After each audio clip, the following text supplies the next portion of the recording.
Salut à tous, c'est Rondabi, anciennement Hot Rod Bumblebee. J'espère que vous allez bien et que vous avez passé une bonne fête de Noël. On se retrouve aujourd'hui pour le making-of du film stop motion Lego que j'ai réalisé, Batman Metal donc. La vidéo va évidemment contenir énormément de spoilers du film. Alors si vous ne l'avez toujours pas vu, je vous redirige immédiatement au timecode qui s'affiche en grand sur l'écran. Et juste avant qu'on commence la vidéo, n'oubliez pas de vous abonner et de mettre un like si ce n'est pas fait. Sur ce, c'est parti. Tout commence en février 2022, soit 3 ans auparavant. Comme vous le savez, mes vidéos sont généralement des stop motion avec des Lego. Et vous vous doutez également que si je fais des vidéos avec des Lego pour la majeure partie des cas, c'est parce que j'aime les Lego, mais je suis surtout aussi quelqu'un qui aime le cinéma.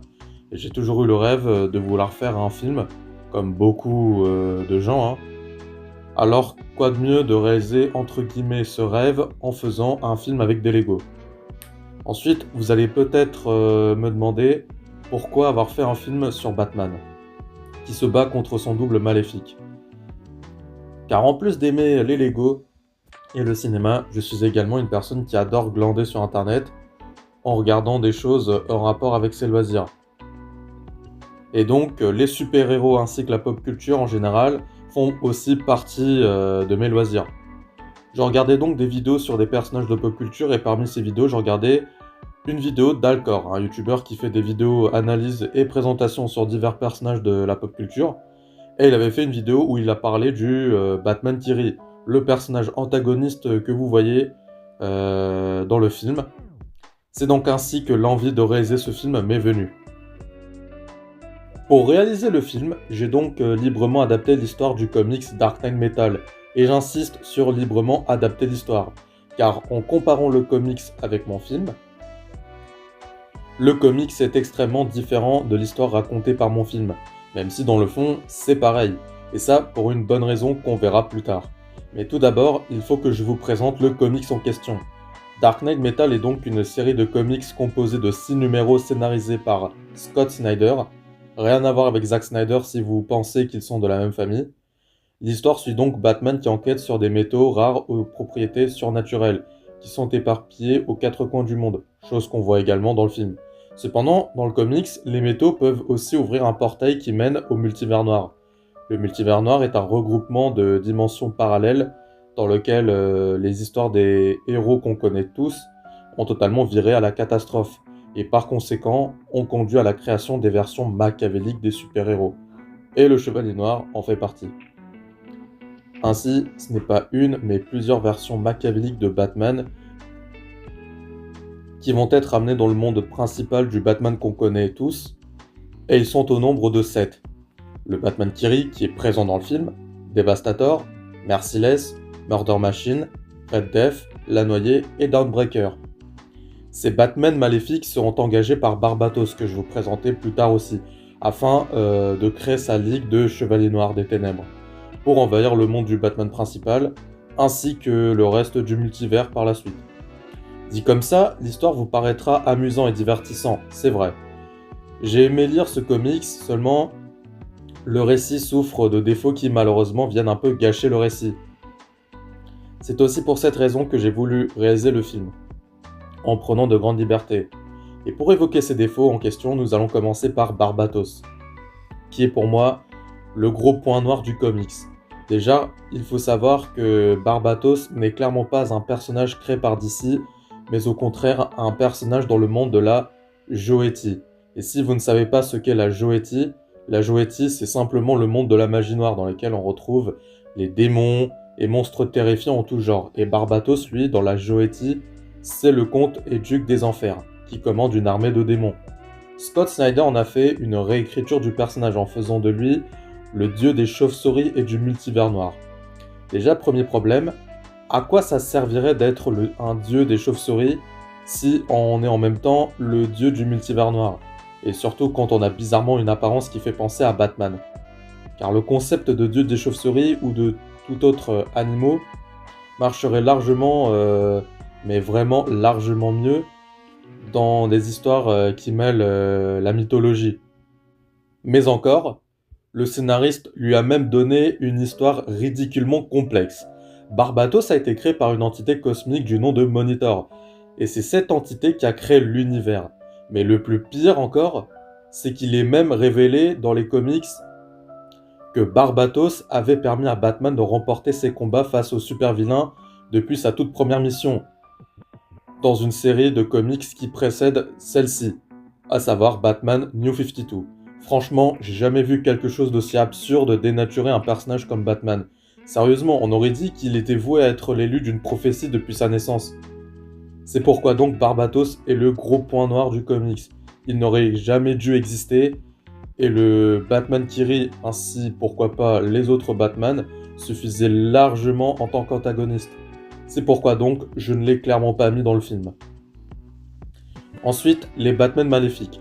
Tout à l'heure, j'ai dit que dans le comics, ils étaient 7, alors que dans le film, il n'y en a qu'un. Eh bien, la raison, c'est que je ne possède pas les minifigs Lego des super-héros d'ici, à part évidemment Batman et Superman, pour pouvoir les inclure. Car en réalité, chaque Batman maléfique représente une rivalité avec un membre de la Justice League, en plus d'être une version maléfique de Batman. Par exemple, le Batman Red Death a le pouvoir d'être super rapide comme Flash, donc il rivalise avec Flash. Et je n'ai pas Flash en Lego.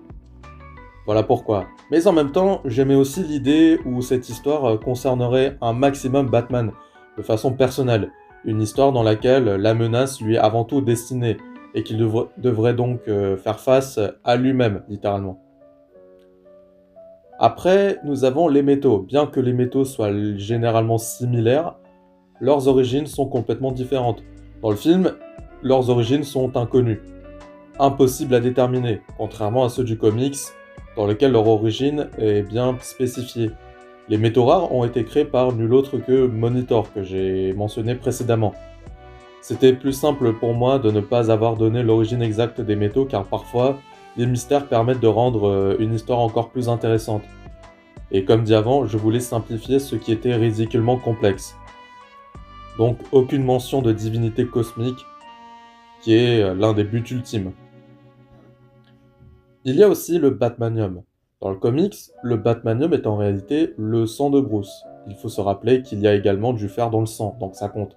Mais dans le cas de Batman Metal, si le sang de Bruce est devenu un métal rare, c'est tout simplement parce que Bruce a été en contact avec les autres métaux rares.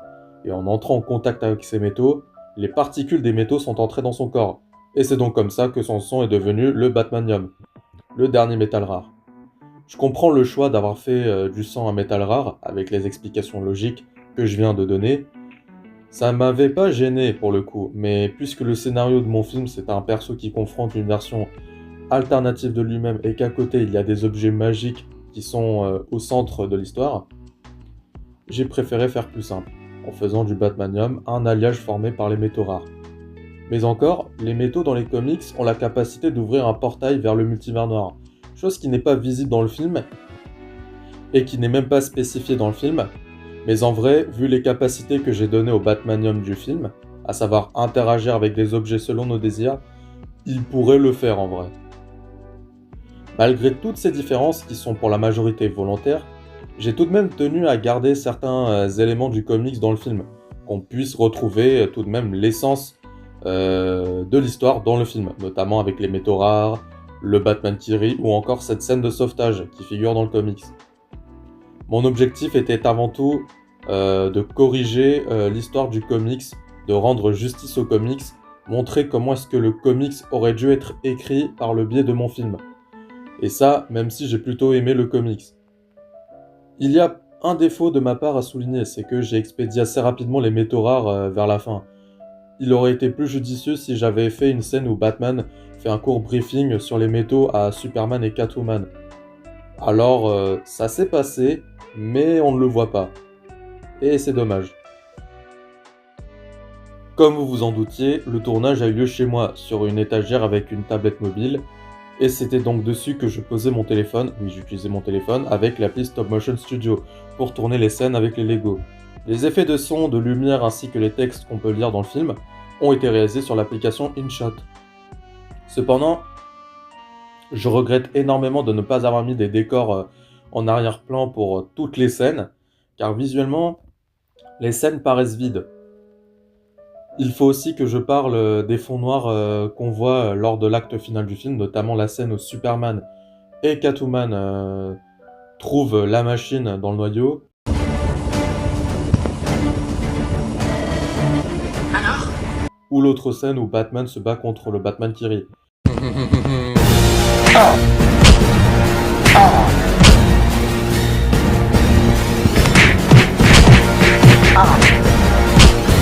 Si j'ai mis ce fond noir avec des contours pour qu'on puisse voir les objets ainsi que les persos, c'est que le noyau, je l'imagine complètement noir. Et pour le combat final, c'est pour illustrer cet univers de vide dans lequel le Batman qui rit a fait téléporter Batman. Et le vide est généralement représenté par le noir. Évidemment, nous allons commencer avec Batman, qui est sans doute le personnage principal du film. Le film met en avant son côté détective au lieu de ses capacités de combat, chose qui non seulement est peu mis en avant dans les films, sauf Batman 2022, qui est une de mes sources d'inspiration, mais c'est aussi quelque chose qui doit être présent un maximum, surtout dans un scénario où il fait des recherches sur des objets mystérieux. J'ai surtout voulu qu'il utilise également son intelligence et donc sa ruse pour le combat final, pour défaire le Batman qui rit. Et c'est pourquoi il se faisait malmener par ce dernier dans un premier temps. En plus, le Batman qui rit a des pouvoirs magiques, chose que Batman n'avait pas. Je reconnais cependant qu'il aurait pu tout de même prendre les gants magiques qu'on voit dans cette scène. Petit oubli de ma part. Le seul super-héros d'ici que je possède en Lego, en dehors de Batman et Robin, qui apparaît en caméo. Un cadeau mortel. Ici, Superman, bien qu'il soit secondaire, aurait mérité plus de scènes pour être un personnage à la fois secondaire et principal aussi, pour ne pas être seulement un personnage qui sert uniquement d'artillerie pour Batman. Une des choses que je regrette. Catwoman était la parfaite alternative pour remplacer Wonder Woman, et ça fait beaucoup plus sens pour une histoire centrée sur Batman. Elle souffre cependant du même problème que Superman, à savoir moins de temps d'écran. Ça aurait été vraiment pas mal si j'avais fait une scène où elle se faisait par exemple kidnapper par le Batman qui rit. J'avais toujours prévu un rôle assez mineur dans le film, mais qui permet tout de même de donner plus de tension avec l'attaque surprise qu'il ait subie à la Batcave. Bruce! Alfred. J'aurais également pu le faire réapparaître à cette séquence à la fin du film, où on voit Batman marcher vers sa voiture. Voilà ce dont j'ai appris en cette journée d'hier. Exactement comme Alfred, il a toujours été prévu pour être un personnage très secondaire, qui pour cette fois ne sert qu'à appeler Batman parce que des crimes sont commis aux quatre coins de la ville. John Constantine est un spécialiste en magie noire, qui a aussi des pouvoirs magiques.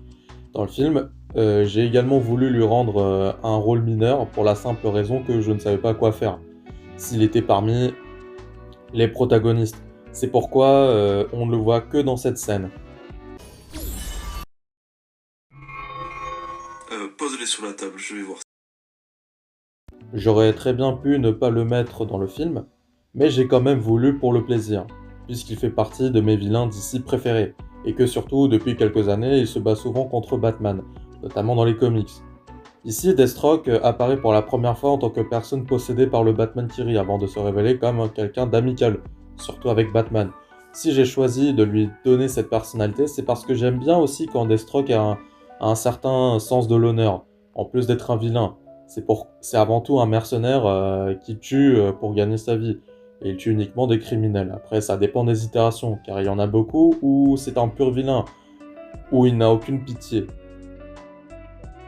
Principal antagoniste du film, j'ai clairement fait un méchant qui se présente au héros, puis lui dévoile ses plans diaboliques après qu'il ait attentivement espionné Batman dans ses recherches, histoire de le rendre un maximum plus personnel envers Batman. Il se présente surtout aussi comme un méchant typique qu'on voit dans les mangas. Je n'ai pas les exemples en tête, mais c'est normal puisqu'il reprend tout ce que faisait le Joker, avant qu'il le tue et qu'il devienne comme lui.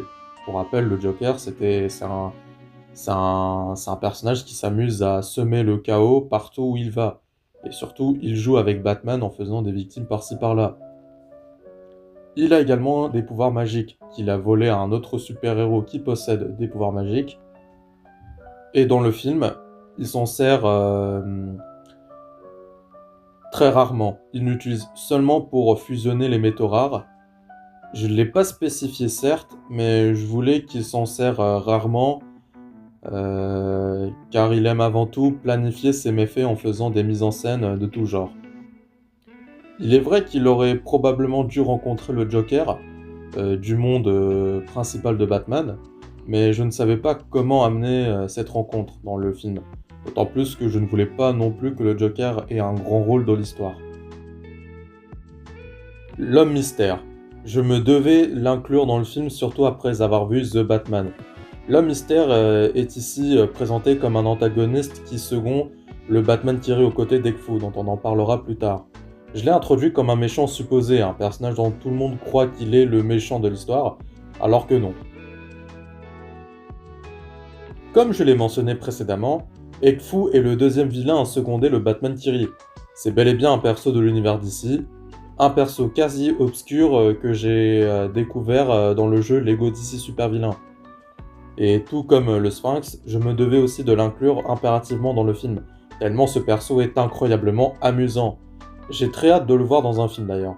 Étant donné que c'est un scientifique, j'ai fait de lui un personnage qui permet légèrement de faire avancer le film, en faisant de lui le personnage qui permet au Batman Thierry de découvrir les capacités du Batmanium, pour qu'il puisse mettre son fameux plan en application. J'ai jamais vu une chose pareille.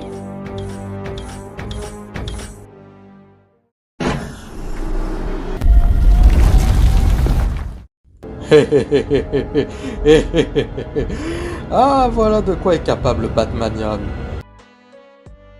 Comme expliqué au moment où je parlais du Batman Thierry, je ne voulais pas que le Joker prenne trop de place dans l'histoire, mais qu'il fasse des apparitions à gauche à droite, notamment lors de la séquence où le Batman Thierry raconte son histoire au Batman principal. Il a reproduit la mort de mes parents avec une autre famille. Après, j'aurais effectivement pu faire une nouvelle scène à la fin du film où Batman le rencontre, une scène type jusqu'où il est prêt à aller pour que Batman pète les plombs. Est-ce que Batman devra se questionner sur ça ou pas? J'aurais pu, mais je n'y avais pas pensé. Mais encore, le fait qu'il se questionne sur ça, je pense que c'est un peu trop fait à mon goût, notamment dans les comics. Et enfin, pour clôturer cette partie, nous avons deux vilains qui ne servent uniquement qu'à donner des séquences d'action, et rien de plus, avec Firefly qui a droit à un petit peu plus de temps d'écran que Bane, avec la prise d'otage au début du film, et un petit combat avec Batman qui prend place juste avant le combat avec Bane, qui veut tout fracasser comme un Hulk.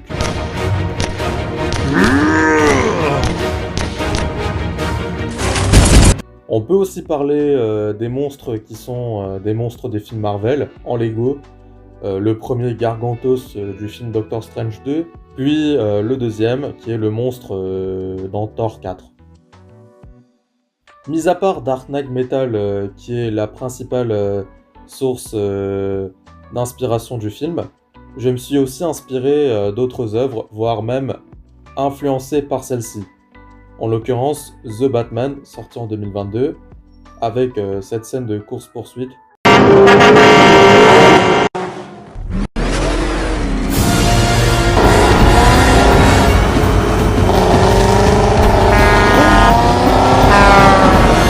La scène où Alfred se fait attaquer, et enfin, le monologue à la fin du film, en question. Mercredi 23 juillet. Hier, non seulement... D'autant plus que j'ai pour rappel fait l'annonce du film, puis commencé à le tourner la même année que la sortie du film. Arkham Origins m'a aussi inspiré pour la scène d'introduction du film. Nous venons d'apprendre à la dernière, mais ils ne savent pas s'ils pourront sauver les otages face à un super vilain.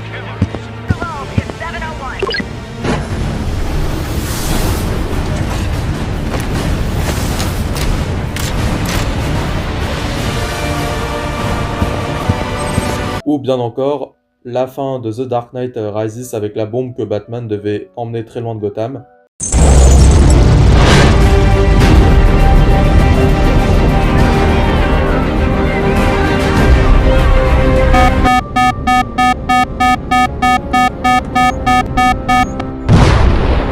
En dehors de Batman, il y a également des combats de mecha qu'on peut voir dans plein de films et qui est également présent dans le film.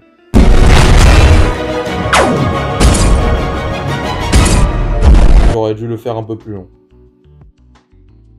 Pour le choix des bandes originaux, j'ai tout simplement repris des OST d'autres films, hein, notamment The Batman, mais aussi le jeu vidéo Arkham Knight, Arkham City, Asylum et Origins.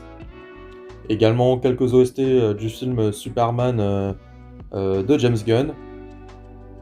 Également une OST de JoJo's Bizarre Adventure lors de cette scène de combat avec le Batman qui rit. Fait un beau rêve durant ce petit instant de sommeil.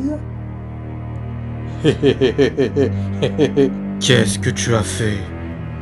Et enfin, il y a cette chanson que vous avez entendue à la fin du film. Donc en fait, cette chanson, elle a été utilisée dans la bande-annonce du jeu Batman Arkham Shadow. Donc c'est un jeu VR sorti l'année dernière. Et cette chanson m'a tellement plu que je me devais l'inclure à la fin du film. J'aurais pu mettre Something in the Way, donc la chanson qu'on attribue à Batman avec la bande-annonce, puis avec les deux scènes dans The Batman. Mais je ne voulais pas que ça fasse copier-coller. C'est pourquoi j'ai mis cette chanson au lieu de Something in the Way, que j'avais quand même prévu au départ de le mettre. Cette étape a été assez difficile, comme vous avez pu le voir, il y a seulement 5 personnes, dont moi, qui ont participé au doublage. Vous avez également pu remarquer que j'ai doublé beaucoup plus de personnages que les autres, en plus de Batman et du Batman qui rit. Si cette étape a été difficile pour moi, c'est tout simplement parce que ce n'est pas évident de trouver des gens qui soient intéressés de faire du doublage, surtout de trouver une femme pour doubler des personnages féminins, Catwoman notamment. C'était donc pour ça que le film a mis autant de temps pour sortir, car si j'avais trouvé facilement des gens intéressés, le film aurait sorti moins de 3 ans. Il aurait même pu sortir la même année où j'ai teasé le film. Il y avait également la disponibilité des gens pour enregistrer les lignes de dialogue qui jouaient avec ça aussi. Et donc, dans le casting, on retrouve Bizarre Sissi, que je ne peux cesser de remercier, dans le rôle de James Gordon et de Deathstroke. Et d'après vous, qui est-ce qui pourrait faire ça à part lui? Y a que lui pour faire ce genre de choses. Arc! Mais qu'est-ce qui s'est passé? Qu'est-ce que je fais au port? Bizarre Sissi, je l'ai découvert avec ses vidéos qu'il postait sur sa chaîne YouTube, plus précisément des extraits VF de la série JoJo's Bizarre Adventure. Mais ce n'était pas le seul type de contenu qu'il fait des vidéos analyses, mais surtout du doublage amateur. Et moi justement, je suis un gros fan de Jojo et de doublage tout comme lui, c'est ce qui nous lie. Et c'est ce qui nous a permis de nous rapprocher en quelque sorte, par le biais d'un serveur Discord qui appartient à un autre YouTuber qui fait des vidéos à la fois sur Jojo, mais aussi sur les jeux Nintendo. Et donc j'avais fait une annonce sur ce serveur, il s'était porté volontaire, et c'est ainsi qu'il a pu doubler Gordon et Deathstroke. Bizarre Sissi, c'est surtout quelqu'un de beaucoup plus expérimenté que moi en termes de doublage, puisque il fait du doublage amateur sur sa chaîne, et ça, c'est une énorme chance de l'avoir dans mon film. Franchement, merci à toi. Ensuite, il y a justement une autre personne qui est tout autant expérimentée en doublage, et c'est Crucifilm, qui fait des stop motion avec des Lego sur sa chaîne YouTube. Crucifilm, je l'ai découvert par le biais d'un ami. On le retrouve dans 3 rôles, celui d'Alfred, du Joker et d'Ekfu. Encore une mission de réussite à la banque, monsieur Bruce. Hé hé hé! Oh, qui voilà! C'est Batou! Ça fait un bon moment qu'on s'est pas croisés depuis la fois où j'ai essayé de brûler une école maternelle. Hé hé hé! Encore un plan contrecarré par Wonder Woman! Mais c'est pas possible, ça arrive tout le temps! J'ai plus rien maintenant, je suis fichu! Il a un bon talent pour changer le ton de sa voix pour correspondre aux différents personnages qu'il doublait. Et enfin, on a Harmony Prime et The Cryptid Core Terrorist, deux amis à moi, pour qui c'était la première fois qu'ils faisaient du doublage. Mais ils ont bien assuré quand même, hein. Harmony s'est inspiré de la voix française de Catwoman dans les jeux vidéo Batman Arkham pour pouvoir doubler Catwoman. Bonsoir, mon mignon. Et enfin, The Cryptid Core, pour le coup, lui qui est tout autant un fan de comics et de super-héros comme moi, s'est basé sur ses connaissances en termes de comics pour doubler Superman, ainsi que John Constantine. Que disent les recherches? Je t'ai manqué. Non, tu étais pile à l'heure. Tiens, ça faisait longtemps, Batman. Effectivement, ça faisait longtemps, John. Qu'est-ce que je peux faire pour toi? Et on conclut cette partie avec moi dans le rôle de Batman et du Batman Kiri. C'était la première fois aussi que je faisais du doublage amateur, d'où le fait que Bizarre Sissi et Crozy Film soient beaucoup plus expérimentés que moi. Et pour y parvenir, pour la voix de Batman, je me suis inspiré de la voix d'Adrien Antoine, acteur de doublage qui double justement Batman dans les dessins animés et jeux vidéo. Les cages te vont bien, Cobblepot. Mais je faisais aussi en sorte de rester moi-même et de ne pas faire littéralement la même voix qu'Adrien Antoine. Pour le Batman Kiri, j'ai dans un premier temps imaginé Adrien en train de doubler le Joker, car le Batman Kiri c'est littéralement un Batman Joker. J'ai fait ça tout en restant moi-même, hein, évidemment. Mais encore, quand on m'entend doubler le Batman Kiri, on dirait que je me suis plutôt inspiré de la voix d'un autre acteur de doublage qui est Vincent Bonasso. C'est lui qui fait Dio dans JoJo's Bizarre Adventure. Oh, vraiment, tu viens vers moi? Tu devrais fuir le grand Dio, mais tu t'approches de lui. Enfin, nous nous rencontrons pour la première fois. Par ici, Bruce. Cependant, je suis totalement conscient que les rires sont à retravailler.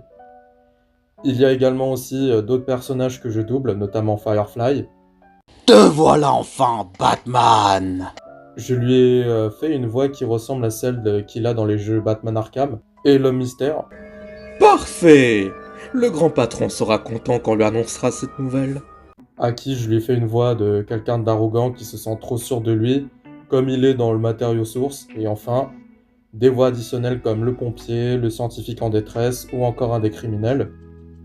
Comme je l'ai dit précédemment, si j'ai doublé autant de personnages que les autres, c'est à cause de la difficulté pour trouver des personnes volontaires, mais aussi pour que les personnes volontaires ne soient pas surmenées avec leur disponibilité en plus. Et encore une fois, merci énormément les gars, c'est grâce à vous que j'ai pu sortir ce gros projet, qui est le premier sur la chaîne et que je comptais absolument réaliser. Franchement, merci infiniment. J'ai réalisé Batman Metal, le premier film stop motion Lego sur la chaîne dans le but d'adapter l'histoire du comics du même nom que j'ai aimé lire, mais qui souffre de défauts qui rend la lecture désagréable par moments. Je voulais donc montrer comment l'histoire du comics aurait dû être avec mon film. Puis il y a forcément une question que vous me poserez sûrement qui est: est-ce que je ferai une suite? Il est clair que je ferai d'autres films, mais pas de cette envergure, et donc non, je ne ferai pas de suite à ce film. Mais je ferai généralement que des petits films d'une vingtaine de minutes environ, qui pourraient être liés et qu'on pourrait les regarder sans avoir vu Batman Metal. Je veux que les gens puissent regarder des films tranquillement dans l'ordre qu'ils désirent. C'était donc la vidéo making of du film Lego Batman Metal, premier film stop motion en Lego sur la chaîne, et également première grosse vidéo de la chaîne. C'était une des grosses nouveautés que je préparais depuis que j'ai complètement changé le thème de ma chaîne en début 2021. Pour rappel, je faisais autrefois des vidéos sur les figurines Transformers et ça ne plaisait pas du tout. La chaîne a désormais un thème divers où il y aura plein d'autres trucs que du stop motion, notamment des vlogs comme celui au Paris Manga. Merci beaucoup d'avoir regardé cette vidéo dans laquelle vous avez découvert mes choix et mes idées pour réaliser mon film. On se dit à une prochaine fois sur la chaîne et surtout, je vous souhaite une bonne année d'avance, mes meilleurs vœux pour vous. Allez, salut!